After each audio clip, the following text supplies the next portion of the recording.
방금 소개받은 최성록이라고 합니다. 제가 주로 이제 기사를 농민신문에 한 20년 있었거든요. 그러니까 제가 주로 기사를 썼던 경우가 한 90년도에 기사들 많이 썼는데 그때 혹시 농민신문 열심히 보신 분은 아마 기억하실 수도 있을 겁니다. 여기 밑에 내려가서 좀 말씀을 드릴게요. 단상이 위에 있으니까 좀 그러네요.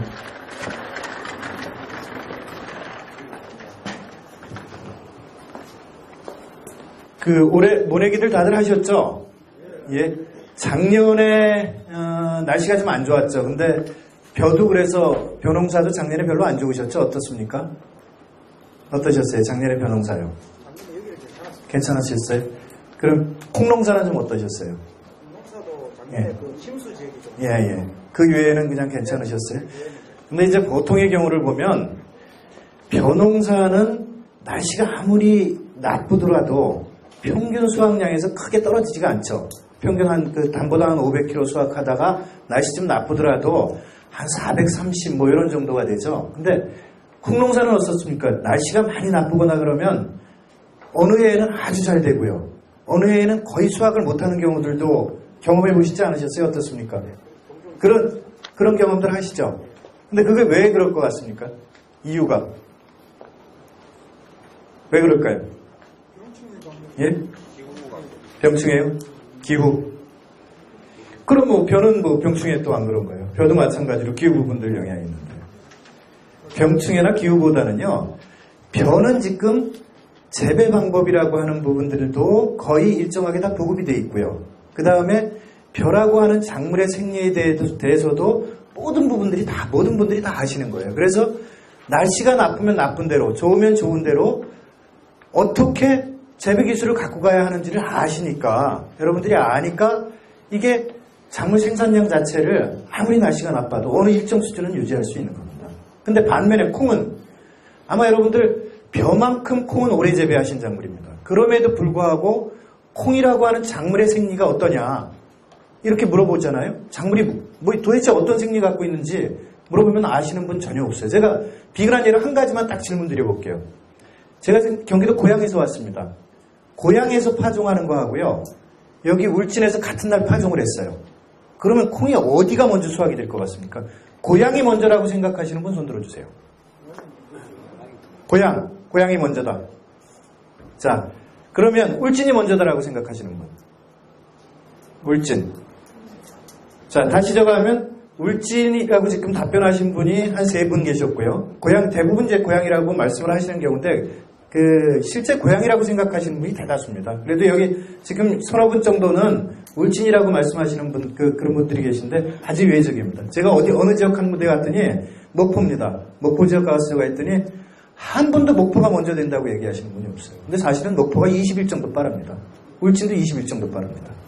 자, 그 부분들, 왜 그게 빠른지, 그것도 작물의 콩이라고 하는 작물의 특성, 생리를 알면은요, 되는 겁니다. 아까 원장님께서 잠깐 그 말씀하셨잖아요. 좀 늦게 재배하더라도 콩이 되더라. 콩이 예를 들어가지고 서리태 같은 경우 여러분 지금 파종하신 분 있죠? 재래종 서리태 수확파란 거요. 어떻습니까? 파종하신 분 한번 손 들어보세요. 예. 자, 파종을 그럼 한 7월 달에 하시려고 생각하시는 분 있으면 손 들어보세요. 7월 달에요.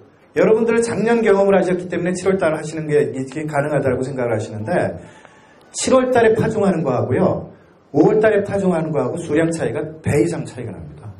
7월달에 하는 게 당연히 맞습니다. 그걸 제가 이따가 설명을 드리겠습니다. 콩이라고 하는 거를 그렇게 작물 생리를 3가지만 이해하시면 돼요. 3가지만 이해하시고 나머지 재배 방법이라고 하는 거는 그 작물 생리만 정확히 하시면은요 재배 방법 그냥 다 들어오게 돼 있습니다. 자, 그걸 간략히 좀 설명을 드리면은요. 첫째는요, 3가지 중에 하나는 질소를 어떻게 공급을 받는지, 콩이라고 하는 게 질소 공급의 원리입니다. 자, 두 번째는 개화, 콩꽃은 어떻게 피고 어떻게 생육이 되느냐, 이 개화의 원리입니다. 그 다음에 3번째는 광합성입니다. 광합성이 어떻게 되는 거냐, 광합성이 도대체 뭐냐?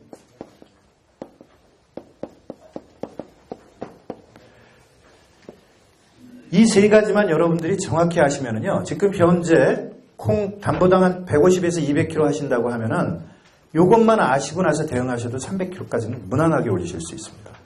어려운 게 절대 아니에요. 왜냐하면 아까 말씀드린 대로 서리태 파종식이 옮겨도 그게 배 차이가 나니까요. 일찍 심느냐 늦게 심느냐, 그리고 거름을 주느냐 안 주느냐, 넓게 심느냐 좁게 심느냐, 이거에 의해서 수량 차이가 엄청나게 많이 납니다. 대표적으로 우리나라에서 논콩이 처음 재배되기 시작한 게 언제였습니까? 여기 기억하세요. 2002년도에 키로당 4,770원씩 정부에서 보조해줘가지고 그때 논콩 재배 들어갔거든요. 그때 4,770원 주다가 안 줘버렸어요. 2005년도부터. 안 주니까 논콩 재배하시던 분들이 싹 돌았어요. 아무도 안 하십니다. 근데 그나마 살아있는 데가 어디냐면 여기서 가까운 예천 하리가 있습니다.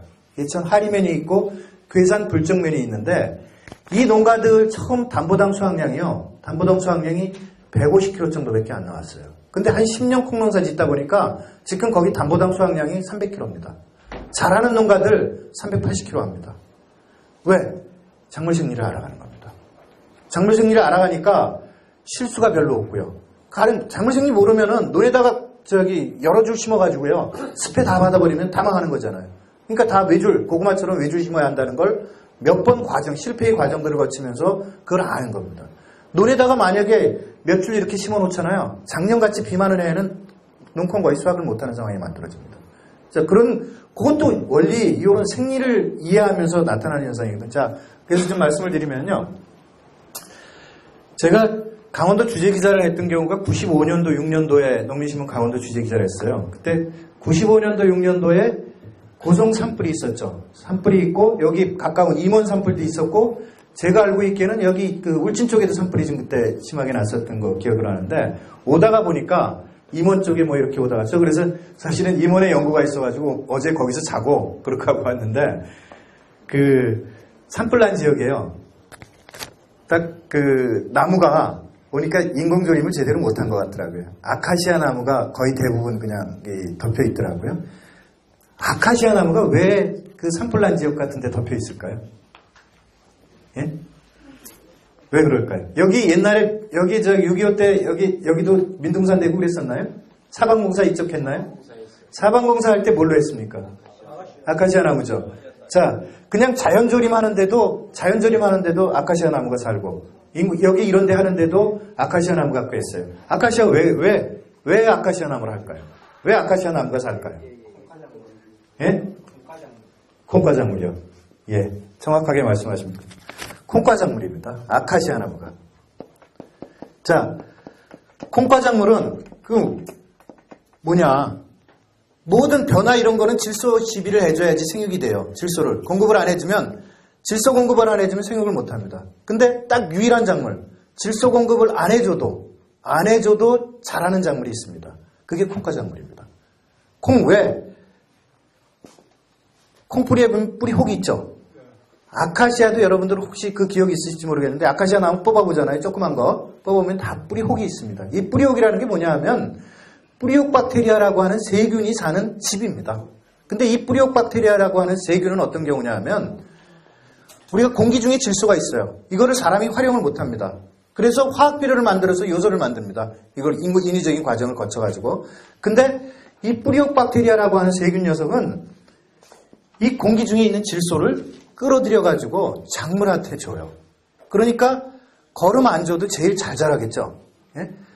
산에 아카시아 나무 갖고 사방공사할 때 산에 심는 이유도 그런 거고 그냥 산불 나서 허허벌판에서 제일 먼저 자라는 게 아카시아 나무인 것도 그런 이유입니다.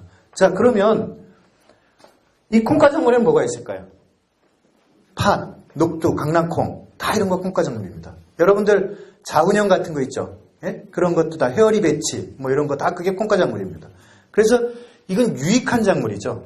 그러니까 콩을 잘 자라게 하기도 하지만 그게 남는 게 또 토양에다 줍니다. 그래서 질소, 그러니까 거름 성분들을 아주 좋은 거름 성분을 만들어주는 겁니다.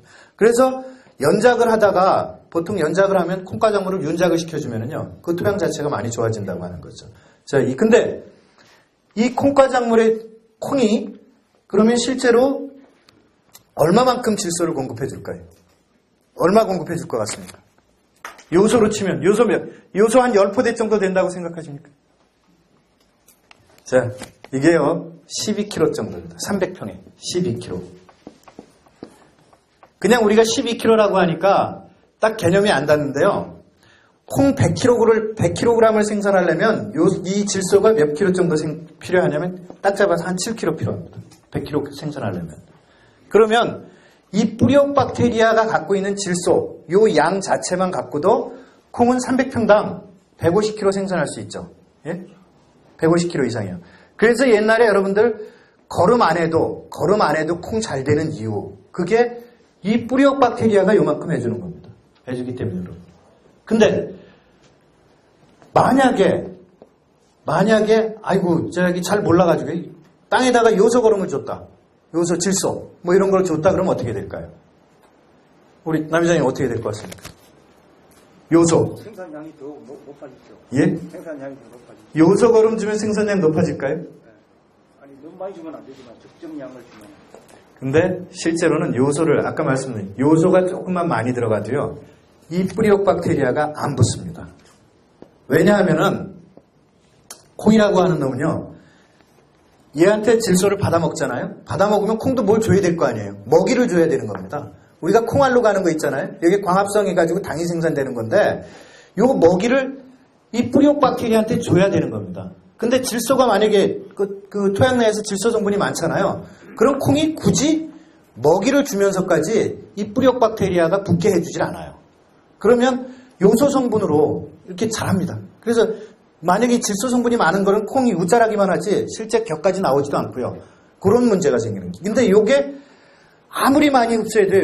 요소를 한 300평에 한 50포대를 주더라도 실제 콩이 빨아먹는 건 1.5kg도 안 됩니다. 1.5kg예요. 1.5kg 치면은 여기 30kg도 안 되는 거잖아요. 요소 많이 주면 여러분들 다시 말하면 이것도 못하고 이 효과도 전혀 못 보고 요것만 갖고 콩이 생산이 되니까 다 망합니다. 그래서 콩에는 거름 주지 말라고 하는 얘기는요, 저 요소 주지 말라고 하는 겁니다. 요소하고는 완전히 경쟁 관계가 되는 거예요. 다수학을 하려면 이 질소 공급량이 많아져야 되잖아요. 예? 그럼 질소 공급 받는 방법이 뭐가 또 있을까요? 예? 퇴비죠. 맞습니다. 지력 질소입니다.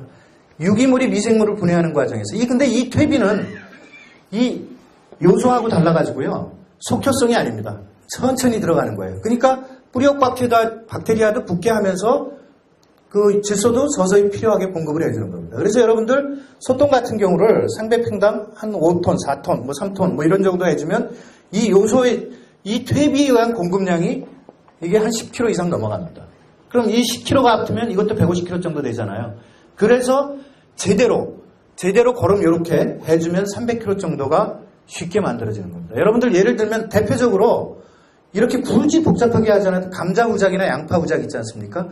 그런 데다가 콩 심으면은요, 무조건 300kg를 하셔야 돼요. 못하는 경우가 있을 수 있습니다. 좁게 심으면 안 됩니다. 좁게 심으면 300kg가 아니라 150kg가 나오고요. 넓게 심으면 300kg가 나올 수 있습니다. 그 원리에 대해서도 제가 설명을 드리겠습니다만은, 지금 특정 지역이 있어요. 어느 지역? 마늘 아주 잘하는 태안군 같은 경우가 있거든요. 우리나라 최정포 단지 아주 주산 지역입니다. 근데 여기는 평균 수확량이 한 150에서 200 정도예요. 마늘이나 양파나 감자나 거의 그 비료 쓰는 건 비슷하거든요. 거름 주는 거는. 그럼에도 불구하고 거기는 그렇고, 아까 예천 말씀했죠.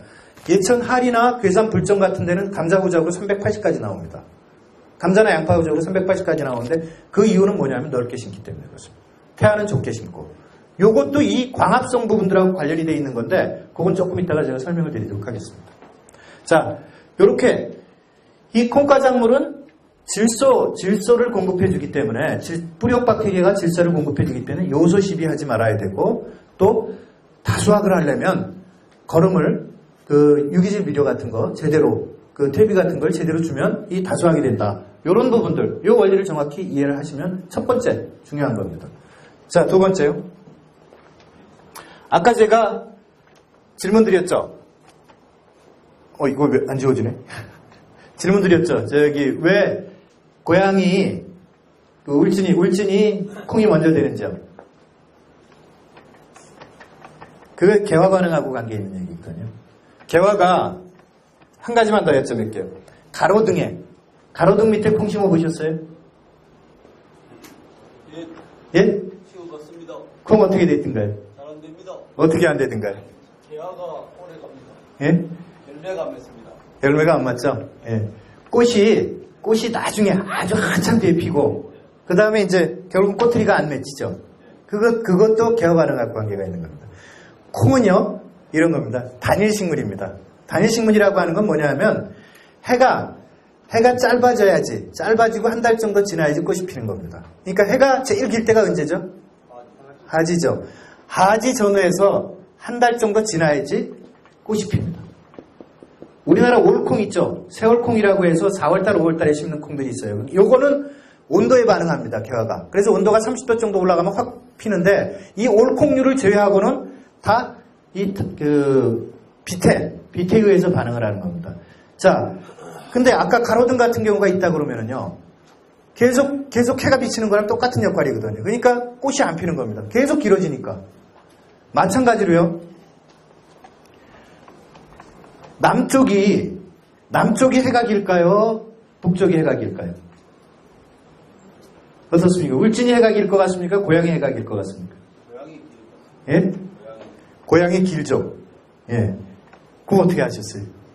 보통의 경우는 여기 울진이 해가 길다고 생각하시거든요. 이걸 해가 빨리. 근데 이제 예를 들면 이렇게 생각을 하시면 돼요.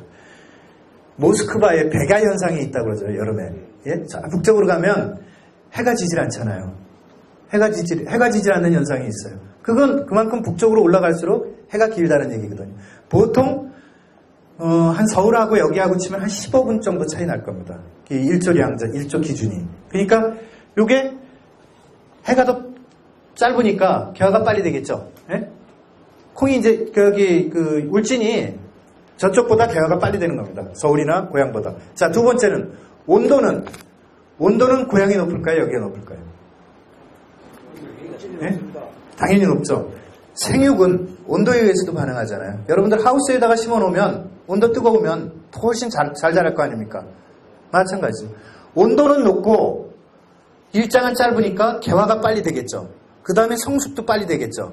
같은 날 같이 심어버리잖아요. 5월 말 정도에 혹은 6월 초 정도에 같이 심으면 10일 이상, 15일 이상 여기가 빠릅니다.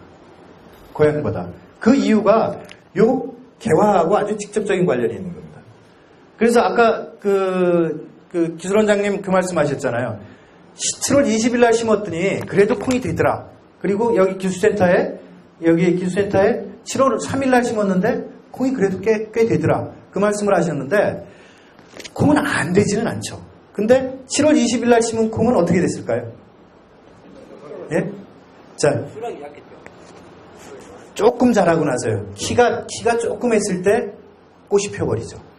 그러면 이런 것들은 마디가 별로 없으니까 한 마디에서 결국은 많이 안 생겼을 거 아닙니까? 한 나무에서. 자, 이런 때 재배 방법이 달라져야 되겠죠. 뭐냐면 좁혀 심어야죠. 이럴 때는요. 예? 마디를 확보해야 되니까. 그리고 세알, 네알, 5알을 넣어야 되고요. 옛날 6월달에 심는 것보다 2알 놓던 걸 갖고 해서는 안 되잖아요. 5알, 6알을 넣어가지고 했으면 여러분들 작년에 7월 20일 심어도 6월달에 심은 것만큼 충분히 6월 10일 날 정도에 심은 것만큼 어느 정도까지는 보존을 해서 할 수 있는 겁니다. 마찬가지로 고객 개화 시기가 그런 거를 반응을 돼가지고 조금 늦어지면 한 알씩 더 넣는 겁니다. 마디 확보하는 거고요. 그리고 조금 좁게 심고요. 일찍 심잖아요. 일찍 심는 경우는 거름을 조금 덜 해야 되고요. 더 넓게 심어야 되고. 왜냐하면 이 개화하는 시기는 거의 일정한데 꽃이 피는 시기는 거의 일정합니다. 여러분들 태광이나 대원 같은 경우를 여기서 파종을 하잖아요. 그럼 보통 한 6월 20일 날 파종해도 7월 말이면 개화되죠. 어떻습니까? 7월 말 개화되잖아요. 그런데 마찬가지로 그게 7월 20일 날 심었잖아요. 그러면 8월 말에 될까요? 개화가 그렇게 안 돼요. 한 10일 정도 늦어지는 겁니다. 7월 10일 정도. 8월 10일 정도 되니까 20일 정도밖에 안 자라고 나서 그렇게 되는 거예요. 자, 요 원리를 정확히 파악해가지고 하시게 되면요. 이 파종 시기에 따라서 제식거리는 어떻게 하고 파종할 수는 어떻게 하는지 이런 걸 조절할 수 있습니다. 예? 어려운 거 아니죠. 근데 이런 거, 이 원리를 정확히 모르시고 하게 되면 늦게 심어도 2알, 늦게 심어도 저 80cm 이러면 수량이 안 나오겠죠. 근데 만약에 7월 20일 날 심는데 6알 넣고 80cm가 아니고 한 50cm로 좁혀서 심었다고 하면 거의 6월 10일 날 심은 농가들이랑 거의 비슷한 수확량이 나올 수 있는 겁니다. 자, 그래서 이 작물 생육을 정확히 알고 농사 지으시면 얼마든지 대응이 가능하다는 얘기, 그런 논리입니다. 자, 그게 요 개화의 원리입니다. 저는 국어국문학과로 왔는데 농학을 전공하지는 않았어요. 그러니까 그 농사 짓는 걸 잘 모르잖아요. 그리고 이제 초등학교 5학년 때까지 경기도 양주인데 시골에 있긴 했지만 서울로 초등학교 5학년 때 전학을 왔었어요. 그래서 실제 농사를 잘 모르니까 제 콩농사 처음 지은 게 한 10년 정도 됐는데 그때 하우스에다가 12월 달에 파종을 해놨습니다. 12월 달에 파종한 콩이 나중에 어떻게 됐겠습니까? 예? 수학기는 거의 비슷합니다. 수확기는 일주일 차입니다. 자, 12월 달부터 7월 달까지는 내내 키운 겁니다. 그냥 잘라주지 않으면 계속 웃자라는 거예요. 자, 요것도 다 개화의 원리하고 관계가 되는 겁니다. 자, 여기 서리태 있죠? 서리태 심으시죠? 아까 서리태 7월 달에 심으신다는 분이 있으셨고 5월 달에 이미 심으신 분이 있으시죠? 예? 자, 서리태는요, 꽃이 일반 대원이나 태광에 비해서 빨리 핍니까? 늦게 핍니까?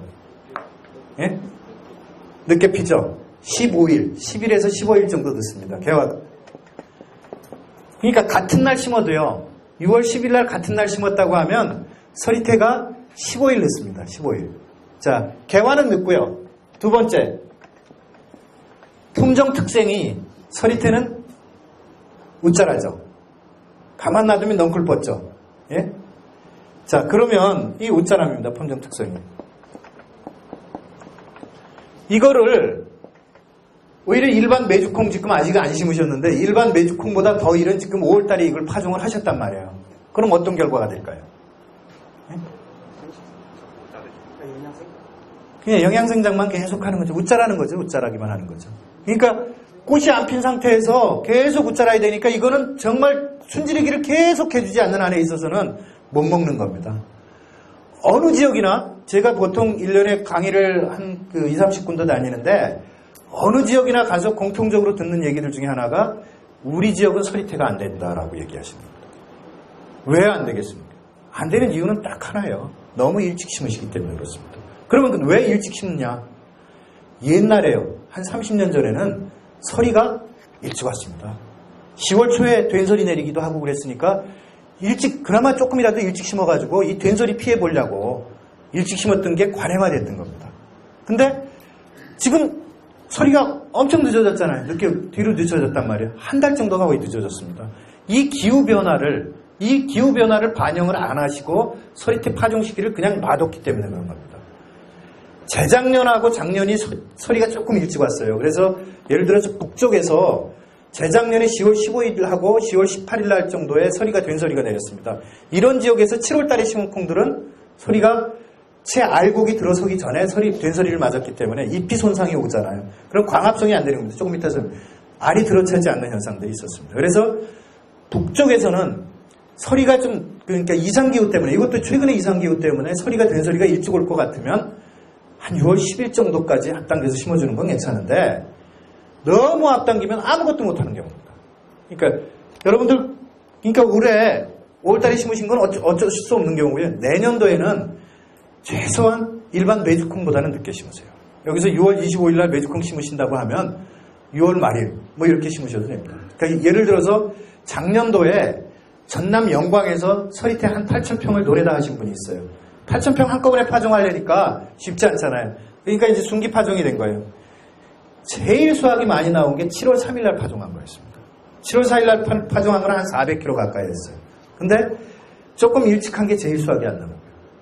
그 다음에 이제 물찬데, 이런 거는 이제 습해 받아가지고, 습해 받으면, 아까 제가 설명드린 뿌리옥 박테리아는요, 호기성 세균입니다. 호기성 세균. 이건 뭐냐면, 공기가 잘 통해야지 잘 사는 세균입니다. 그래서 뿌리옥 박테리아가 있는 거는 표토층에 있어요. 저기 깊게 있지 않고 표토층에 많이 있으니까 이건 호기성 세균이라고 하는 거는 물에 잠겨버리면 산소 공급이 중단이 되잖아요. 그래서 콩은 습해에 약하다고 하는 이유도 그런 것들이거든요. 그러니까 이제 마찬가지로 이제 그래서 개화 같은 경우가 서리태 같은 경우를 심으실 때 그런 걸 조심을 하시면 늦게 심는 거. 가급적이면 여기서 제가 권장드리면 6월 25일. 그러니까 물론 이제 그거는 있을 수 있어요. 장마가 들어찬 다음에 파종하시기가 좀 어려우니까 그런 경우를 피하시기 위해서 장마 들어오기 전에 바로 직전에 뭐 이런 정도로 해주시는 거는 괜찮은데 만약에 이제 저기 장마 같은 경우가 문제가 된다 그러면은요 뭐 이식 같은 걸 하신다든가 뭐 이런 부분들 여러 생각들을 하셔가지고 하는데 절대로 하여튼 5월달에 심으셔서는 안 된다는 거예요. 6월 10일에서 25일 사이 만약에 장마가 문제가 된다면 그렇게 심는 부분들 그 수량 하나에 요거 심는 시기를 조절하는 거에 의해서도 확 달라진다는 겁니다. 자, 광합성의 원리요. 그 다음에 여러분들 논두렁에다가 서리대 많이 심으시죠? 어떻습니까? 여기 논두렁에 안 심으시나요? 밭두렁이나? 예? 요즘은 안 심어요? 근데 옛날에 논두렁에다 그 서리대 심으면 어땠어요? 잘 됐죠? 근데 그거를 여러분들 논이나 밭으로 갖고 들어왔잖아요. 그럼 안 되죠? 그 안 되는 이유가 왜 논두렁 서리대는 잘 될까요? 자, 그 이유를 한번 말씀해 보세요. 자, 왜 그럴까요? 첫째. 적절한 수분 공급이 되고. 첫째 수분, 예. 자. 바람이 잘 통하고요. 두 분이 통풍. 예. 파종시기가 넓다. 파종 시기. 예. 파종 시기는 이거는 늦게 할 수도 있고 빨리 할 수도 있으니까 사실은 이건 정답은 아닌 것 같고요. 자, 여기. 오래기 하고 난 다음에 파종시거든요. 아, 예. 시비를 안 한다. 시비를 안 한다. 예. 자, 또 제일 중요한 게 하나 있는데. 예? 제일 중요한 건 햇빛을 다 보죠.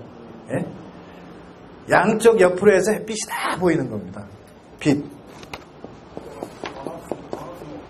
자, 광합성이라고 하는 건 뭐냐면 이거 다 관계가 되어 있는 게 광합성입니다. 여러분들 콩잎이 파랗죠? 예? 콩잎이 파란 이유는 다른 게 아닙니다. 엽록소라고 하는 성분이 있기 때문에 그렇습니다. 근데 거름기가 전혀 없는 콩잎하고 거름기가 많은 밭의 콩잎하고는 어떤 차이가 있을까요? 하나는 색깔이 연두색이죠. 거름기 없는 데는. 거름기가 많은 데는 검정색이 나죠. 예? 그건 뭐냐면 엽록소 함량이 높아지는 겁니다. 그래서 엽록소는 질소에 의해서 생기는 거거든요. 질소가 주성분입니다. 그래서 여러분들 거름기가 많은 데는 당연히 많으니까 검어지는 겁니다. 이 엽록소가 뭔 역할을 하냐면 빛을 끌어들여서요. 햇빛을 끌어들여가지고 물과 공기를 이용해가지고요. 여기에다가 생산해주는 게 당이라고 하는 겁니다. 당이 뭐냐 하면 이 당이 왜 중요할까요? 아까 뿌리옥 박테리아가 콩에서 뭐를 받는다고 얘기를 했죠. 그 먹이가 되기도 하는 겁니다. 콩의 먹이가 되기도 하고요. 두 번째로는 뿌리나 줄기나 이런 부분들이 자기 생을 영위하려면 얘들도 뭘 소모를 해야 될 거 아니에요. 우리가 움직이려면 밥 먹어야 하듯이 뿌리나 줄기 같은 경우도 먹이가 필요한 겁니다. 이거 당이 되는 겁니다. 자, 그리고 나서 남는 게 콩잎에 저장이 됐다가요. 콩꼬투리가 생기면 콩알이 되는 겁니다. 그래서 다시 말씀을 드리면 이 당 자체를 많이 생산해야지. 많이 생산하고 적게 먹이로 주고 다시 말하자면 콩택 키우면 그 먹이가 너무 다 들어갈 거 아니에요. 그러니까 적게 소비하고 많이 남게 하는 게 다수확하는 비결입니다. 콩알이 많이 들어차는 거예요. 여러분들 예를 들면 이렇게 설명을 드리면 아주 쉽게 이해할 거예요. 가물잖아요. 콩꼬투리 달리고 나서 가물죠. 그럼 콩알이 어떻든가요? 예? 콩알이 잘죠. 그 콩알이 잔 이유도 요 광합성이 안 됐기 때문에 수분 공급이 안 돼서 이 광합성이 안 됐기 때문에 그런 겁니다. 자, 아까 제가 서리태 논두렁에서 된다고 잘 됐는데 갖고 들어오면 논이나 밭으로 갖고 들어오면 안 된다고 그러셨죠. 그 이유 뭘까요?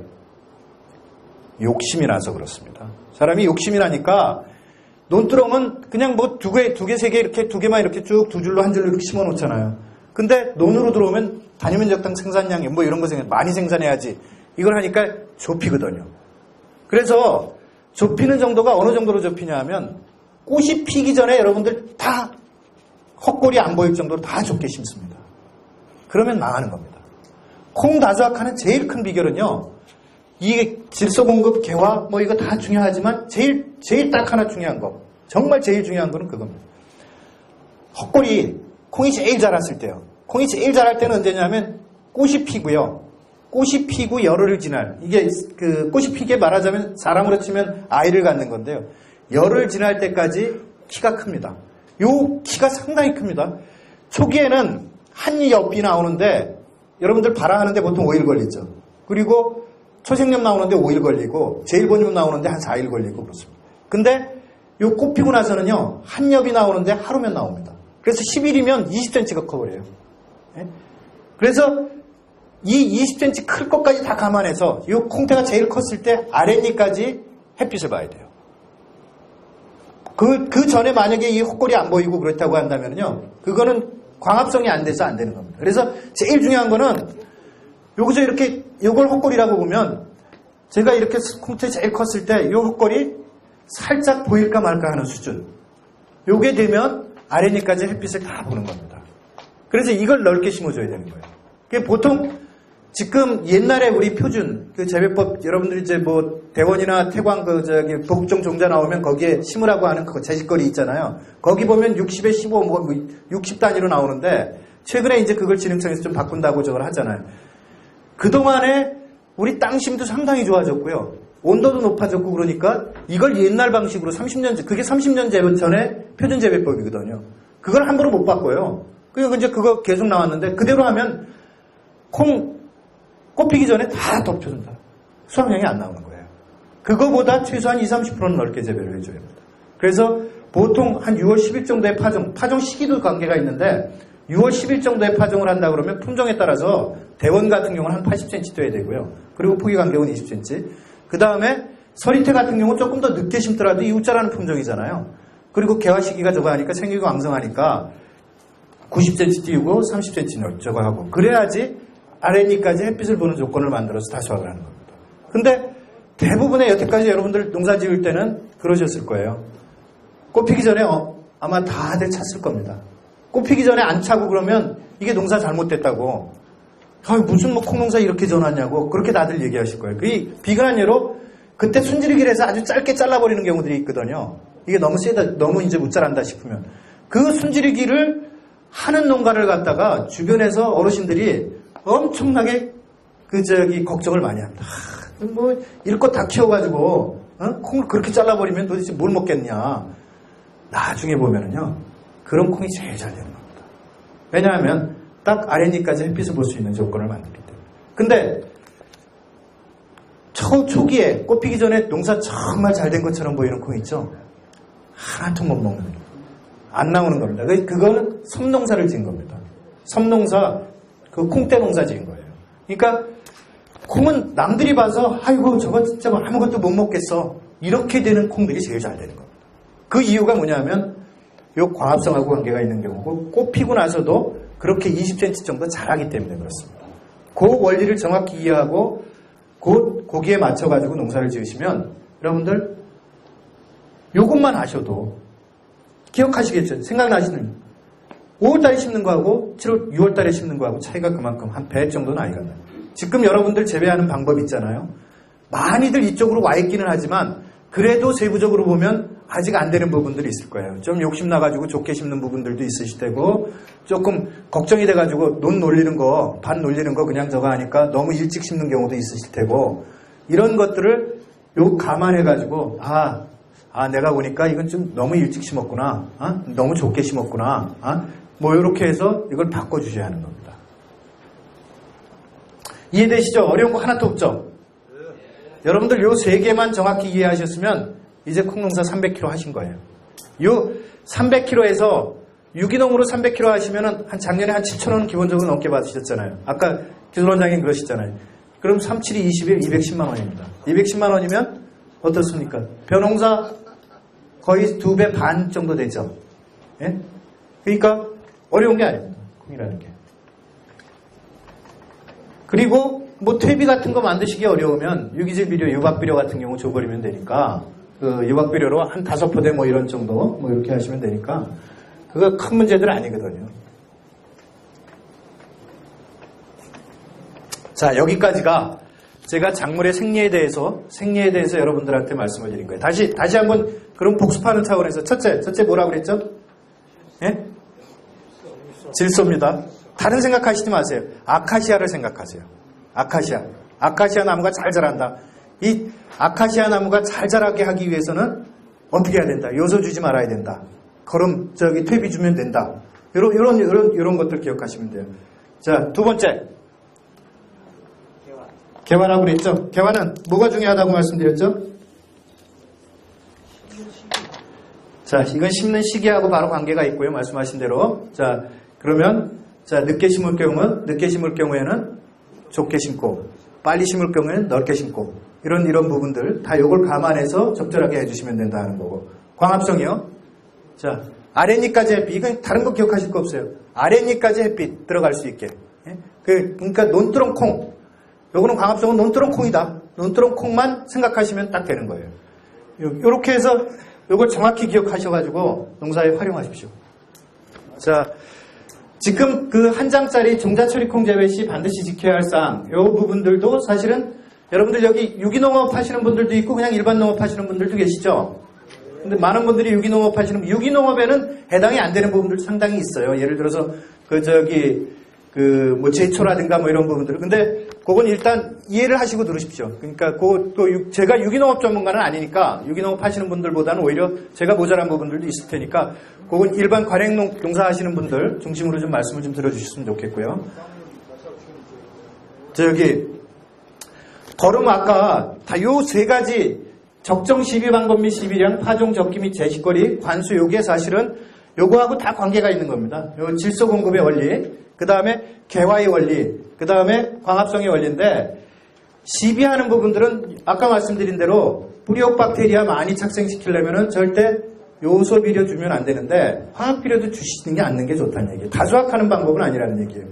일반 재배해가지고 그냥 한 200kg 정도 수확하시려면 콩전용부피 주셔도 되는데요.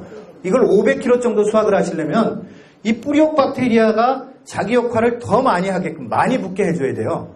그러면 아까 12kg 정도 하던 거를 한 30kg, 그걸 25kg, 30kg 정도 해주게 하려면 질소 성분이 없어야 되는 거예요. 요소 성분이, 속효성 질소 성분. 그러니까 그걸 해주셔야 되는 경우고요. 요 뿌리옥 박테리아가 많이 붙게 해주는 방법 중에 한 가지 아까 그 차에 설명을 못 드렸는데 뭐가 있을까요?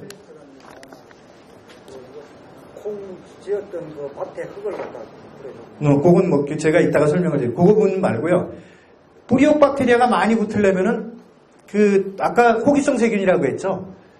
표토층에 뿌리가 많이 있게끔 해줘야 될 거 아닙니까? 요거는 무슨 방법이 있을까요? 여러분들 유기농 하신 분은 제초할 때 북주기를 해주실 거 아닙니까? 아니면 이제 비닐 멀칭을 할 텐데 북주기를 해주게 되면 콩이 여기에서 부정근이 다 밭으로 내려가거든요. 그러니까 이제 여기 헛골 쪽으로 다 이게 70cm, 80cm 뿌리가 콩은 깊이는 안 내려가요. 10cm 미만입니다. 근데 옆으로 가는 거는 70cm, 80cm도 갑니다. 이 북주기를 해주면 표토층으로 가니까요. 여기에 뿌리옥 박테리아가 다닥다닥 다 붙습니다.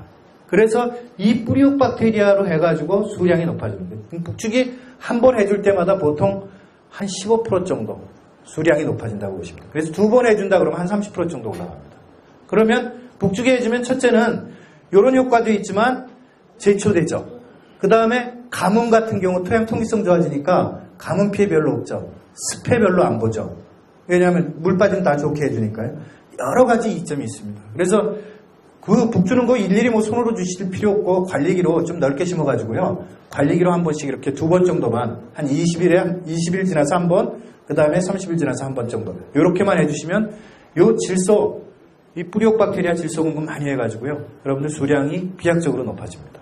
보통 한 500kg 생산하시는 분들, 아까 최대로 해서 할 수 있는 경우가 380까지 나온다고 말씀드렸잖아요. 그런 것들 500kg까지 올리시는 분들은 이런 노력들도 다 같이 해주시는 분들입니다. 근데 그게 크게 이 관리기로 북주는 게 어려운 건 아니거든요. 그러니까 예를 들면 아세아 관리기도 괜찮고요. 태광 관리기, 소형 관리기 있거든요. 그런 거 같은 거 쭉 하면 하루에 한 2,000평 정도 충분히 가능합니다. 그래서 그런 거 염두에 두셔야 되는 거고. 그 다음에 시비 측면에서 아까 여기 그 양파하고 감자 같은 경우 있잖아요. 그 절대 시비 다른 거 하실 이유도 없습니다. 이런 거는 조금 넓게 심어 주셔야 돼요. 80cm 정도 심어 주셔야 되고요. 여기에 만약에 60으로 예를 들면 양파 보통 1m 20이잖아요. 아까 태안 마늘 같은 경우가 거기 4줄, 5줄 집어넣습니다. 그 콩을 이 3개나 2개 정도 놓으시는 게 맞습니다. 80cm 기준에 맞춰가지고요. 2개 정도 놓으면 딱 맞는 경우라고 생각하시 그때 다수하게 되는 겁니다. 이거를 욕심을 내서 3개, 4개 놓잖아요. 그러면 누르면 누를수록 수량은 쭉쭉 떨어진다고 보셔야 돼요. 자, 그 다음에 이제 작년도 같은 경우에 가물었죠. 마지막에는 가물었고 초기에는 엄청나게 비가 많이 왔죠. 일찍 심은 콩들 같은 경우는 비 올 때 수정이 안 됐을 거 아닙니까? 그리고 광합성이 안 되죠. 그럼 어떨까요? 이럴 때 광합성 촉진제가 있습니다. 썸머와 같은 거. 그 하우스 농사 지으시는 분들 같은 경우는 그런 걸 쓰시는데 그럴 때 썸머와 같은 거 한번 해주시면 그런 거 같은 경우는 햇빛을 이게 우리 자외선이 이게 아니라 그늘 속에 있는 자외선을 이용해가지고 광합성을 시켜주는 역할을 하거든요. 그런 것도 이 대응을 해나갈 수 있는 방법 중에 하나니까 그래서 제가 이제 여기 말씀을 드린 경우고 자 파종 시기요. 파종 시기 부분들은 개화하고 직접적인 연관이 있다고 말씀을 드렸습니다. 보통 남쪽으로 갈수록 어떻습니까? 빨리 심어야 할까요? 늦게 심어야 될까요? 예? 진짜 앞자리에서 제일 열심히 공부하시네요. 딱 어떻게 그렇게 정답을 말씀하세요? 남쪽으로 갈수록 늦게 심는 게 아니? 늦게 심는다고요? 남쪽으로 갈수록 늦게 심는다고요? 아, 정답이 아닌데 제가 잘못 적었 빨리 심어야 합니다. 다수학을 하려면. 왜냐? 왜 그렇겠습니까?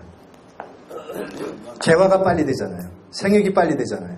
그러니까 남쪽에서 늦게 심으면 작은 상태에서 개화가 되니까 평균 수량은 올릴 수 있는 방법은 될지언정 다수학하기에는 어려운 겁니다. 그래서 같은 시기에서 다수학을 하려면 이 개화하고 맞춰가지고 북쪽에 비해서 남쪽에서 더 일찍 심어주는 게 다수학 제외법입니다. 그래서 예를 들면 대풍콩 같은 거 여기서 심으시는 분 계신가요?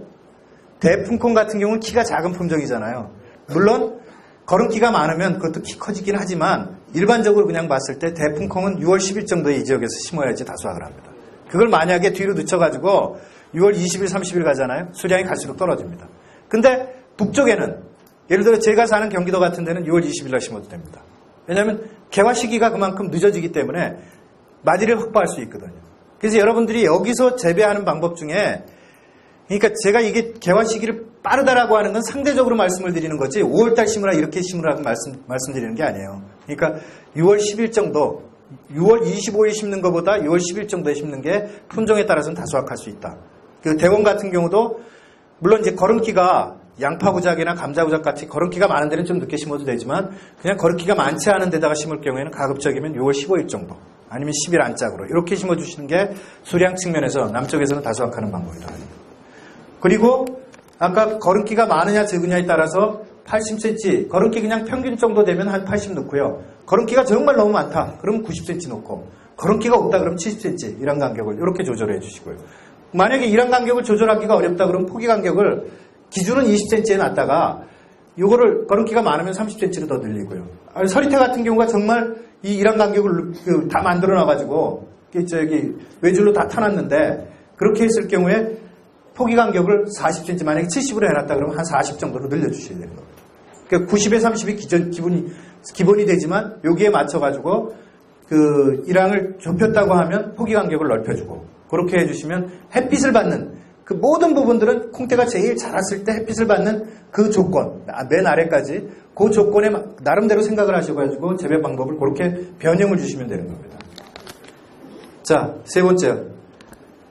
아까 논두렁 콩에 제일 중요한 게 뭐라고 그랬죠? 햇빛이라고 그랬죠? 햇빛 아랫니까지. 그거에 못지않게 중요한 게 수분입니다. 물이 없으면은요, 광합성이 전혀 안 되는 겁니다. 논두렁 콩은 잘 되는 이유 중에 햇빛이 있지만 수분도 충분하잖아요. 논에 있는 수분기가요, 논두렁에 다 그대로 다 있습니다. 아침 이슬 먹고요, 수분기 있고 그러니까 여기 수분 부족이라고 하는 건 있을 수가 없어요.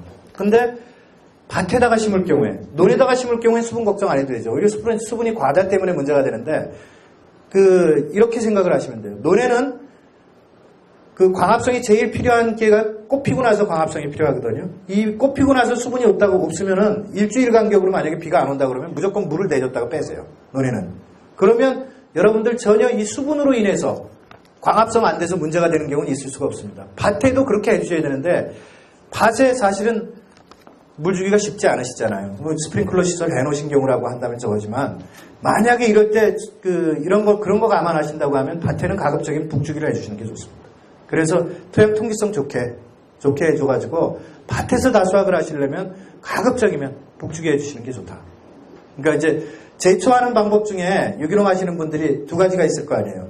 멀칭 재배가 있고 그 다음에 북주기 해주는 방법이 있을 텐데 제가 보기에는 그래서 밭에서 저거 하신다 그러면 멀칭 재배를 안 하시고 하시는 게 북주기로 해주시는 게 좋고 논에서 하시는 거는 멀칭 재배하는 게 좋습니다. 왜냐하면 작년처럼 비가 많잖아요. 그러면 첫째 물이 어떻게 될까요? 안 들어가겠죠? 안 들어가니까 멀칭 재배하면 습해에 강해집니다.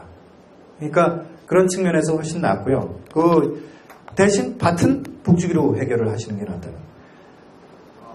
자, 그게 그만큼 관수 부분들, 그 물 주는 게 중요한 게 딱 두 시기가 있습니다. 아까 말씀드린 대로 꽃 피고 나서부터 그 논콩으로 치면, 논콩이 아니라 일반 메주콩으로 치면 9월 20일 정도까지. 그때 비 안 오면 물 대주셔야 되고요. 서리태 같은 경우는 11월 달에 수확하잖아요. 10월 한 15일 정도까지 그렇게 물 대주셔야 합니다. 예? 자, 그 다음에 또 한 번 물이 필요할 때가 있어요. 언제일까요? 여러분들 지금 가물죠? 지금 파종하면 콩이 나옵니까? 안 나옵니까? 안 나오죠? 지금입니다. 지금 때도 마찬가지로 논에다 심는다고 하면은 심어놓고 나서 물 대줬다가 그냥 빼주면 100% 발화돼요. 근데 그런 거 모르시고 작년도에도 그러신 분들이 있더라고요. 심어놓고 그냥 논에다가 심어놓고 가만히 있으신 거예요. 작년이 한 재작년 얘기인데 한 20일 지나가지고 이제 물이 저거 하니까 그때 발화가 제대로 안 나오겠죠. 한 50%도 발화 안 돼서 재파종하는 경우가 있는데 그 두 시기 발화할 때 하고 그 다음에 광합성 필요의 성숙기 꽃 피고 개화기 이후에 그때는 수분 관리를 잘 해주셔야지 이게 다수확을 하실 수 있다는 그런 부분들 설명을 드리고요.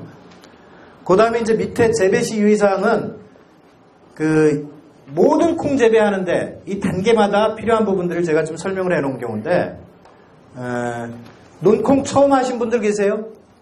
올해 처음 하시는 분들은 없으시죠? 예? 있으세요? 논에는 아까 뿌리옥 박테리아가 호기성 세균이라고 했죠? 물을 다 잠겨놨었죠? 뿌리옥 박테리아가 다 죽었을 거 아닙니까? 없었겠죠? 없겠죠, 논에는? 그러니까 뿌리옥 박테리아를 제대로 붙게 하려면 안에 있어야 될 거 아니에요? 논콩 처음 하시는 분들은 아무 밭이나 다 좋습니다. 밭에 있는 겉에 있는 표면 흙 있죠? 그거를 비료포대로 한 3포대 정도 300평에 해가지고 다 뿌려주셔야 합니다. 그래야지 뿌리옥 박테리아가 살아서 이게 제대로 있어야지 뿌리에 붙을 거 아닙니까? 그거 절대적으로 해주셔야지 그렇지 않으면 수량 많이 떨어집니다. 첫해, 논콩 첫해 잘 안 되는 이유가 그런 이유거든요. 이거 남선생님 하셨었죠? 예. 그게 필요하고요. 논콩 재배할 때 저거 또 하나는 습해에 약하다고 그랬죠. 절대로 습해에 약하니까 고구마처럼 외줄 재배를 해주셔야 돼요. 논에 조금 욕심내가지고 두 줄 재배 들어가잖아요. 비 많을 때는 다 습해 받습니다. 그래도 만약에 불가피하게 콤바인으로 수확하기 위해서 두 줄, 얀마 콤바인 여기도 있다고 그랬잖아요. 두 줄이 들어가야 한다고 그러면은요, 가운데를 타주세요. 그래서 가운데에 물 빠질 수 있게끔 가운데를 어떤 형태로든 조금 했을 때 타주든가 해가지고 물이 그쪽으로 들어갈 수 있게 해줘요. 만약에 두 줄로 해가지고 하게 되면은 나중에 비 많을 때 습해 영향이 상당히 많거든요. 그렇지 않으면 가장자리를 포크레인 같은 걸로 좀 돌려주시든가 아니면 가운데 있잖아요. 십자로 해가지고 가운데를 깊게 파주면 그쪽으로 물이 들어갈 거 아닙니까? 그런 습해 예방이라고 하는 측면에서 꼭 해주셔야 할 부분들이 외줄 그런 부분들 다 해주셔야 하는 겁니다. 요 두 부분만 제대로 해주셔도요. 논콩이 밭에 심는 것보다 훨씬 수량이 더 높습니다. 수분 관리가 되니까요. 자, 멀칭 재배. 멀칭 재배는 일장일단이 있습니다. 아까 말씀드린 대로 기후가 지금 다 이상기후죠, 자꾸. 그래서 이상기후를 극복하는 방법 중에 하나는 멀칭 재배입니다. 그래서 감을 때도 수분 증발이 덜 되기 때문에 이게 멀칭 재배가 좋고요. 비가 너무 많이 올 때도 수분이 덜 들어가기 때문에 멀칭 재배가 좋고요. 그래서 또 제초 효과 있죠. 그런 측면에서 비용이 들어가긴 하지만 이상기후를 극복하는 방법인데 아까 말씀드린 대로 다 수확하는 방법은 아니다. 왜냐하면 북주기를 해가지고 부정분을 발생시켜서 뿌리옥 박테리아 붙게 해주는 그런 부분들보다 수량 측면에서는 멀칭 재배가 좀 떨어질 수 있다. 그리고 또 멀칭 재배 하나는 어떻게 될까요? 비료 부분들이 유실 용탈이 덜 됩니다. 그러니까 빗물이 덜 들어가니까 빗물에 밑으로 내려가는 거죠. 유실은 쓸려 내려가는 거고 용탈은 밑으로 내려가는 건데 유실 용탈이 상대적으로 덜 됩니다. 그리고 지온이 높죠, 온도가. 그럼 생육이 좋을 거 아닙니까? 멀칭 재배를 하시게 되면 조금 더 넓게 심어주셔야 돼요. 그리고 거름도 조금 덜 주시든가 그렇게 해주셔야 됩니다. 거름을 똑같이 줘버리면 못 자라가지고 특히 서리태 같은 경우는 멀칭 재배하실 때 그거 조심하셔야 돼요. 더 넓게 심어주시거나 거름기를 좀 덜 해주시든가. 근데 넓게 심어주시는 게 방법이에요. 거름은 정상대로 주시고 넓게 심어주시는 게 다수확하는 방법입니다. 자, 그 다음에 조류 피해 예방은 유기농 하시는 분들하고는 전혀 관계가 없는데요. 일반 관행 농사를 하시는 분들 같은 경우는 지금 새총 쓰시죠, 여러분들? 예? 빨간 거요? 새총이 아마 거의 듣지가 않아요. 그게 초기에는 상당히 잘 들었는데 나와도 다 떡잎 다 잘라놓고 그래가지고 안 듣는데 가장 여태까지 저희들이 농가들 다 조사해 보니까 지오릭스 유제가 제일 효과적이에요. 근데 이게 고독성 농약입니다. 그래서 지오릭스 분재 같은 거 뿌려주면 콩에도 다 잔류가 됩니다. 단 지오릭스 유제 살짝 버무리는 것 정도는 잔류는 없어요. 농약 잔류 같은 거는 다 검사를 해봤는데 왜 콩나물콩은 다 검사를 해보니까 그게 안 나오긴 하는데 권장드릴 수 있는 방법은 아니에요. 간편하게 농사는. 이게 안 된다고 하면은 그 투량살충제가 상대적으로 다들 냄새가 좀 독하죠. 어떻습니까? 후라단이나 땅사나 아파치가 냄새가 독하거든요. 그러니까 한번 파종을 해놓고 나서 그 다음에 이거 뿌려주고 그 다음에 이게 오일이 못 갑니다.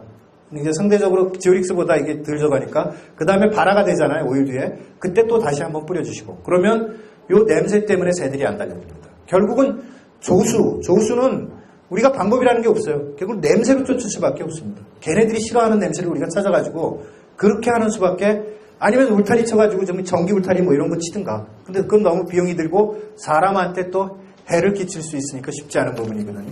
그러니까, 예. 조수 피해는요. 예. 지금 같은 경우에는 예. 그 방조망이요? 아, 전부 공급을 그러세요. 그건 뭐 대단하게 지원을 해주시는 경우죠. 아, 그럼 전혀 여기는 관계가 없어요. 아, 그러면 파종해놓고도 이거 이거 또 엄청난 경우인데. 그거 그러면 그 재배 사례로 그 농민신문에 기사도 좀 쓰라고 하고 그래야 되겠네. 언제 남 회장님이 안동에 농민신문 그 주재기자 여기 근무하거든요. 안동 주재기자한테 얘기를 해가지고 그거 지원 사례로 한번 얘기를 해주세요. 그렇게 지원해주는데 그렇게 많지 않습니다. 네. 자, 제초 방법은요. 아까 유기농 하시는 분들이야 제초 뭐 여러 가지 방법 쓰시겠죠. 비닐 멀칭을 한다든가 아니면 발리기를 한다든가 그 외에 예를 들면 목초액 같은 거 좀 독하게 해가지고 한다든가 이런 방법도 쓰실 수 있겠지만 유기농 아니고 그냥 일반 관행 농사 하시는 분들 같은 경우는 라쏘 한번 뿌려주시고요. 파종한 다음에 라쏘 뿌려주시고 잎이 5개 나왔을 때 논에다가 주로 치는 게 밭사그란 같은 거 논에 치시죠. 예? 예. 광역을 잡는 거니까요. 그러니까 화분가는 그대로 놔두고 광역을 잡는데 이 밭사그란을 콩에 쳐도 전면 살포해도 문제가 없습니다. 왜냐하면은 라쏘를 한번 주잖아요. 주면은 콩이 20일 정도 지나면 콩은 그냥 계속 자라고요. 잡초는 그때 한 번역 1, 2학기 정도 되거든요. 그때 밭사그란을 쳐주면은 콩은 살짝 약해 있고 대신에 잡초들은 다 1, 2학기이기 때문에 그대로 죽습니다. 그래서 전면 살포로 거의 간편하게 밭사그란하고 프로레 같은 거, 화분과 이걸 프로레 같은 경우는 어느 거나 섞든 큰 문제 없어요. 그리고 대신 밭사그란의 양량은 정확히 지켜주셔야 돼요. 보통 제초제 칠 때 2배 정도 하시잖아요. 이게 밭사그란 2배 하면 이건 콩 다 죽습니다. 그러니까 이 양량은 정확하게 이걸 딱 지켜주셔야 해요. 그리고 프로레 같은 경우는 양량보다 조금 더 해도 크게 문제가 없는데. 예. 자, 아까 북주기 설명드렸는데 북주기 같은 경우는 수량 측면에서 한 번 해줄 때마다 15% 정도 이상 증수가 되는 그런 효과들을 갖는다고 했는데 단 조심하셔야 될 게 딱 하나 있습니다. 꽃이 핀 다음에 북주기 해주시면 안 돼요. 왜냐하면 왜 그럴까요? 네, 맞습니다. 뿌리가 이렇게 가만 보면 언제 한번 보세요, 여러분들. 올해 한 7월달 정도에 꽃 필 때 정도에 하나 정도 이렇게 뿌리 한번 뽑아보세요. 저기 70cm까지 나가 있습니다. 이랑 다도 없습니다. 여기 근데 꽃 필 때 되면 그게 제일 자랄 때거든요. 그때 그거를 잘라버리는 거죠. 그러니까 꽃 필 즈음에서는 북주기를 해주면 안 됩니다. 20일 때 한 번, 30일 때 한 번 정도 해주면 그 다음에 30일 지나서는 콩이 어느 정도 자랐기 때문에 풀이 그 밑에서 생긴다 하더라도 그 풀은 경합을 안 합니다. 경합을 안 하기 때문에 문제가 안 돼요. 근데 여러분들 제초를 안 할 경우에 콩 수량은 어떻게 될까요? 예? 얼마 정도 떨어질까요? 콩 수량이. 100이면은요, 100이면 70%가 떨어집니다. 30%만 수확을 못해요. 30%만 수확. 왜 그럴까요? 이유가? 경합해가지고 콩이 먹을 양분을 그러니까 세 가지죠. 첫째는 양분 경합이 일어나서요. 잡초가 광합성 측면에서 잡초는 어떤 경우냐면 옥수수랑 똑같은 작물입니다. 그러니까 초기부터 막 자라는 작물이에요. 그러니까 콩은 벼랑 똑같은 작물이에요. 초기는 안 자라다가 나중에 자라는 작물이거든요. 무조건 잡초한테 다집니다. 콩은. 그러니까 제초를 안 해줄 경우에 이 양분 경합에서 무조건 패배를 하는 거예요. 옥수수는 괜찮습니다. 옥수수는 같이 싸워서 이깁니다. 그래서 옥수수 밭은 제초 안 해도 어느 정도까지 다 먹습니다. 근데 양분 경합이고요. 두 번째는 수분 경합도 마찬가지입니다. 물도 다 빨아먹는 거 지가 다 빨아먹습니다. 콩이 먹어야 될 거. 자, 세 번째 제일 중요한 거예요. 빛의 경합이죠. 햇빛을 다 가려버립니다. 그러니까 수량이 안 나오는 거죠. 그러니까 그래서 제초 같은 경우는 반드시 중요한 건데 유기농에 우리가 지금 유기농 할 때 제일 한계가 되는 부분들이 제초죠. 하는 게 아니라. 그래서 정말 유기농에서 정말 이 값싼 제초제, 친환경 유기농 제초제 같은 경우 개발하면은 그거는 전 세계 농협을 혁명적으로 바꿀 수 있는 방법 중에 하나입니다. 근데 그게 쉽지 않은 경우더라고요. 예? 바이오에서 나오는 게 있다. 근데 그 효과 자체가 물론 효과 자체가 아직 뭐 제대로 확실하게 듣지 않는 부분이지. 우리가 그냥 일반 화학농약, 뭐 화학제초제 뭐 이런 것들만큼. 자, 그 다음에 그 순지르기 부분들인데요. 여러분들 그 늦게 심는 거 여기서 그 거름기 없이 대원콩이나 태강콩 같은 경우 늦게 심으면 뭐 순지르기 안 해주시는 게 당연한 건데 거름기가 많은 데 있잖아요. 예를 들면 감자라든가 양파 부작으로 심는다든가 이런 데는 6월 25일 정도에 심으셔도 본엽 오엽기 때 순지르기 해주시는 게 좋습니다. 그리고 만약에 서리태 같은 경우로 심으시잖아요. 서리태는 이 본엽 오엽기에서 순지르기 해주는 거는요. 다른 이유가 아닙니다.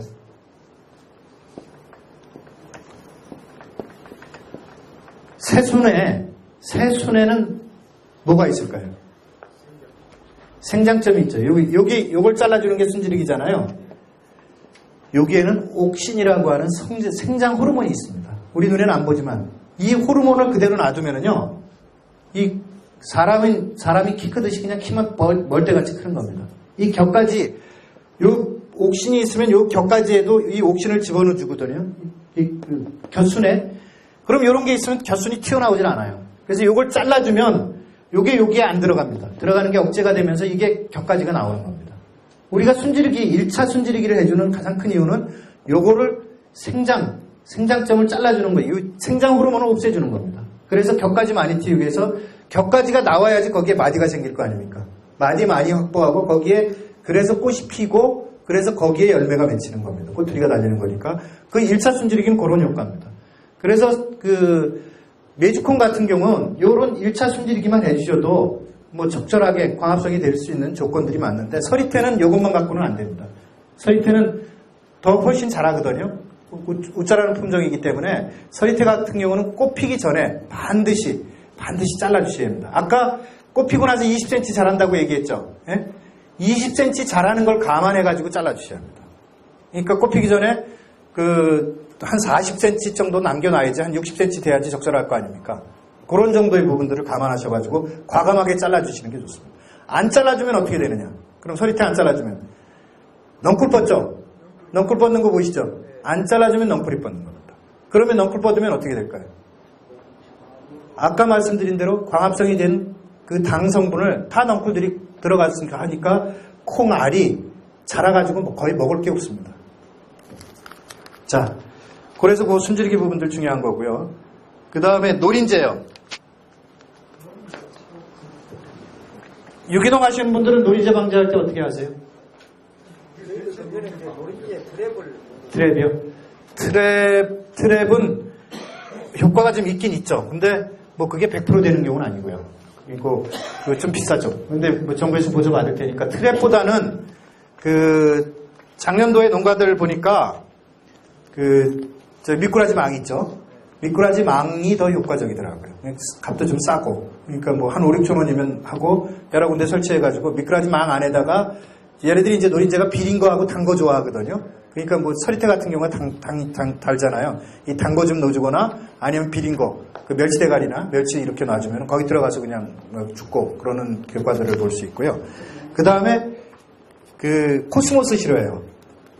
저기 노린재가 코스모스 싫어하니까 코스모스를 주변에 좀 많이 심어놓는 방법들. 그것도 하나의 방법이 있고 유기농 하시는 분들.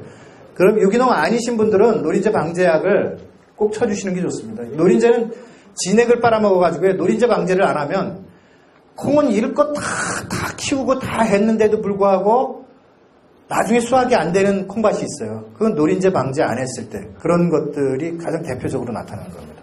그러니까 3번 정도는 해주셔야 합니다. 그러니까 처음에 꼬투리 달릴 때, 그 다음에 15일 간격으로 딱 한 3번 정도. 서리태는 기본적으로 한 4번까지는 하셔야 되고요. 일반 메주콩은 한 3번 정도 그렇게 해주셔야 되고. 그리고 노린재 트랩이라든가 뭐 이런 거 아까 미꾸라지망 같은 거 설치할 때는 꽃필 때부터 해주시는 게 좋습니다. 미리 들어와서 아예 잡아먹게 그렇게 하고 아까 가운데에다가도 코스모스 같은 경우도 좀 많이 심어놓고 가에다도 심어놓고 그렇게 해주시는 게 좋고요. 고라니 피해 예방 뭐 아까 그 망 다 하는 거죠? 여긴 다 지원해 주는 거죠? 아니요. 고라니는 아닙니까? 고라니는 아, 고라니. 새 피해 할 때 요것만 해준다는 얘기죠? 고라니 피해 여기도 많을 것 같은데 상관이 많으니까요. 어떻게 예방들 하세요? 울타리요? 고라니가 사실은 제일 힘듭니다. 그러니까 멧돼지 같은 경우는 그나마 이제 냄새로 어느 정도 이제 해결을 할 수, 들깨 같은 거 싫어해가지고 뭐 그런 거 할 수 있는데 고라니는 이게 잘 안 통한다고 그러더라고요. 제일 제가 효과 많이 본 경우는요. 엘산율제 있죠. 엘산율제를 그 주변에 유기농 하신 분들은 안에다가 뿌리지 말고 그 주변에다가 엘산율제 뿌리면 그것도 5일 지나면 냄새 없어집니다. 5일 간격으로 계속 뿌려주셔야 돼요. 그 시기에 꼬투리 달릴 시기에 먹죠. 그 다음에 새순 나올 시기에 먹죠. 그러니까 그 시기에 5일 간격으로 엘산유제를 뿌려주시거나 주변에 아니면 콩에다 뿌려주시거나 그렇게 하시면 그 고라니 피해 부분들을 제일 줄이는 방법입니다. 그리고 여기에다가 또 저거 하시면 좀 부지런하신 분들이 있으면은 개 좀 큰 거 목줄 길게 해가지고 2마리 정도 해가지고 하면은 일단 개 근처에는 안 오거든요. 그러니까 길게 해주면 그러니까 그렇게 해서 방지하시는 그런 경우들이 있더라고요. 자, 지금까지 제가 이 콩의 작물 생리하고 재배에서 필요한 기본적인 방법들 이런 부분들을 좀 설명을 드리겠는데 궁금하신 분, 뭐 이제 궁금하신 내용들이나 이런 부분들이 있으면 말씀을 주시고요. 그 전에 제가 한 가지만 더 말씀드릴게요. 혹시 서리태를 논두렁에다 심으시는 분들 있죠? 이분들 딱 한 가지만 더 해주시면 수량을 지금보다 2배 이상 할 수 있는 방법이 있어요. 뭐냐면은 2줄로 심거나 1줄로 심으시면 옆에서 한 15cm 가운데 정도에다가 괭이로 파가지고요. 유박비료 있죠. 유박비료 한 움큼씩만 넣어주세요. 그러면 지금 여러분들이 생산하시는 것보다 2배 정도 수확이 됩니다. 거름기가 그 논에서 있는 거름기 부분들 갖고는 부족하거든요. 그거 해주시기만 해도 여러분들 수확량 엄청 높아집니다. 자, 예, 질문 주세요. 예. 주변에서 좀 이쪽부터 날리게 할 수 있는 방법이 뭐 고추처럼 방아다리 따버리는 방법이죠. 근데 품종을 바꿔야죠. 그러니까 지금 말하자면 저기 콤바인 수확 때문에 그런 거잖아요. 지금 품종이 남품 같은 경우가 새로 나온 품종이 그 위에 달리는 품종이거든요. 예, 뭐 우람 남품 새로 나오는 품종들이 좀 이제 기계화 적응 품종이라고 해서 그런 경우고요. 지금 대원 같은 경우는 밑에 많이 달리죠. 대원 태광은 밑에 많이. 왜냐하면 기계를 생각하지 않은 상태에서 품종 개발을 했기 때문에 그렇습니다. 예? 아니에요. 그거는 관계없습니다. 그리고 그런 경우는 있을 수 있죠. 걸음기가 적으면 위에서 달립니다. 근데 걸음기가 많으면 아래서부터 달리기도 하고 격가지들이 나오니까. 근데 그렇다고 해서 걸음기 적게 하면 전체 수량이 너무 손실이 있으니까 그 손실보단 차라리 그래도 이 한 8cm 8cm 정도 지금 올라와야 될 거예요. 그래서 한 기계 수확하면 한 10 내지 15% 정도 손실이 생길 수도 있는데 그 앞으로 품종을 그렇게 올해 시험으로 우람하고 남풍을 여기 일부 갖고 들어와서요. 자가체정해서 그렇게 하시는, 예. 그 방법을 하시는 게 제일 좋습니다. 자, 다른 질문이 없습니까? 그, 예. 휴게기에 예. 이게 그 옛날에 바대놓은 자리도 있고, 네. 한 자리도 심으라고 그러는데, 이걸로 말씀을 다른 분들 들으시고. 뿌리 혹 박테리아, 예. 그 휴경지 뿌리 혹 박테리아 그 유기가냐 뭐가 되는지 휴경지예요. 그 객토를 하지 않았으면요, 뿌리옥박테리아 휴경지는 계속 있다고 보시면 됩니다. 그러니까 콩을 한 번만 심었던다면 괜찮습니다. 그거는 문제가 없어요. 대신 노는 물에 잠겨 있었기 때문에 노는 안 된다는 얘기죠. 예. 콩을 심었다가 물을 한번 냈다가 다시 뺐는데 그런 사이 괜찮습니다. 예. 물에 오랫동안 물에 잠겨가지고 하게 되면 이제 죽는다는 그런 얘기죠. 콩은 연장피해죠. 모든 작물은 다 연작 피해가 있습니다. 연작 피해라고 하는 건 왜 그러냐면 미량 요소 있죠. 몰리브덴이니 붕손이 망간이니 뭐 이런 부분들 각 작물마다 좋아하는 게 조금씩 다릅니다. 콩 같은 경우는 대표적으로 몰리브덴 엄청 좋아하거든요. 몰리브덴 결핍 증상이 나오는 겁니다. 몰리브덴 결핍이 되면 어떻게 되냐면 예를 들면 어느 정도 있어야지 질소 흡수를 하는데 도움을 줘요. 몰리브덴. 그러니까 그게 안 되면 수량을 높일 수 없겠죠.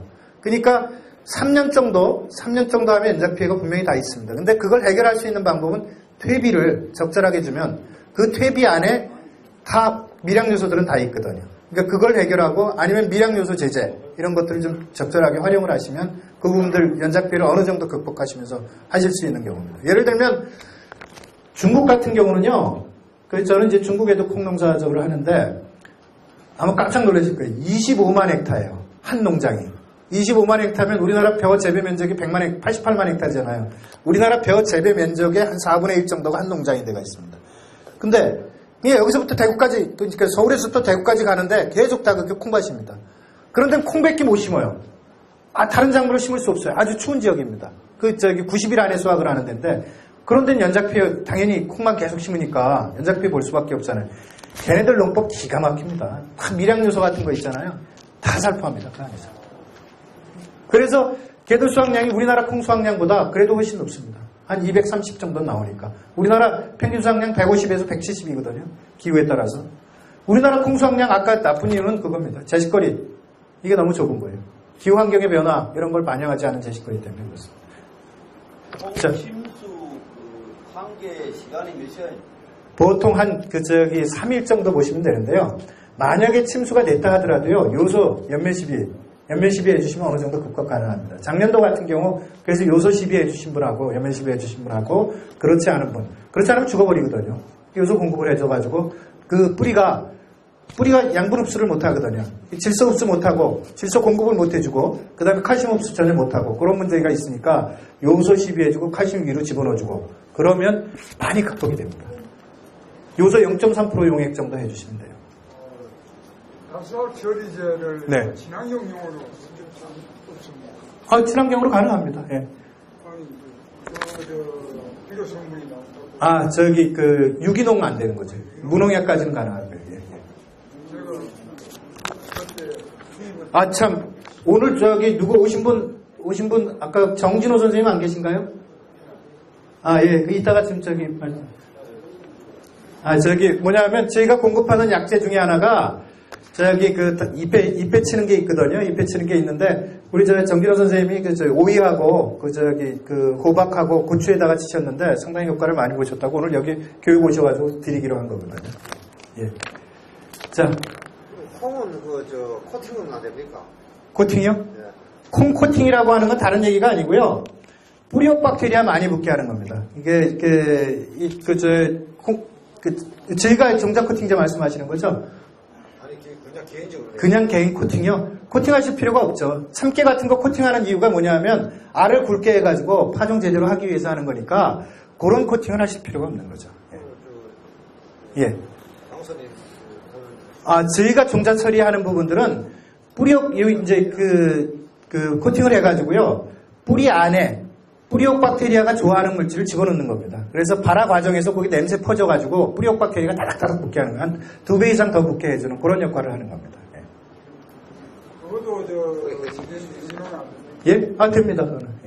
예, 관계없어요. 예. 자, 성분이 뭡니까? 어느 거요?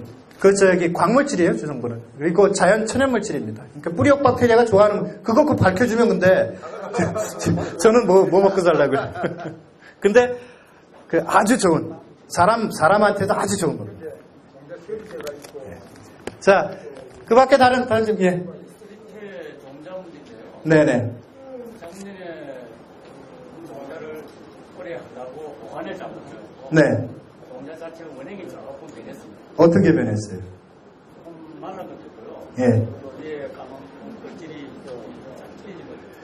자, 이렇게 생각을 하세요. 여러분들 콩 종자를 사용할 때는요, 종자용을 사용하시는 거는 저온 저장고에 놓으면은요, 이게, 그러니까 온도가 18도 이상으로 안 올라갔으면은 10년도도 종자용으로 사용할 수 있습니다.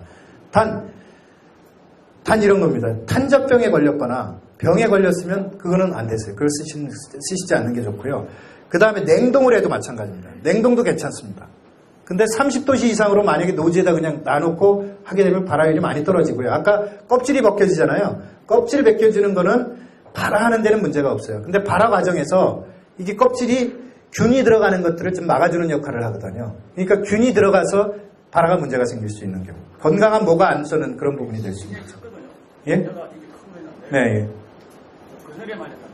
네, 예, 네. 근데 거기 사종을 포탑한다고 네. 검사를 내가지고 확인을 해보니까 괜찮으세요. 거의 괜찮을 겁니다. 아마 지금 미리 좀 발화 실험을 해보세요.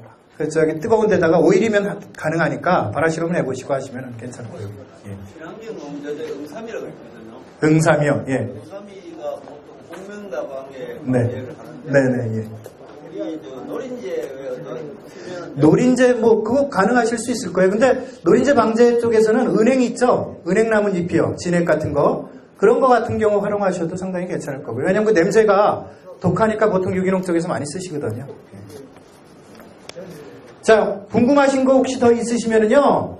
저희 그 밑에 그 전화번호 있거든요. 아니면 저기 컴퓨터 하시는 분들 같은 경우는 컴퓨터 들어오셔가지고 저희 그 콩에 대해서 한 몇천 농가가 저희들 사이트 이용하시면서 자기 올리시고 그러고도 하고 그러시니까 거기에 궁금하신 거 서로 올리시고 교류하셔도 좋습니다. 자, 어떻게 오늘 제 말씀 자체가 유익했습니까? 예, 감사합니다. 예.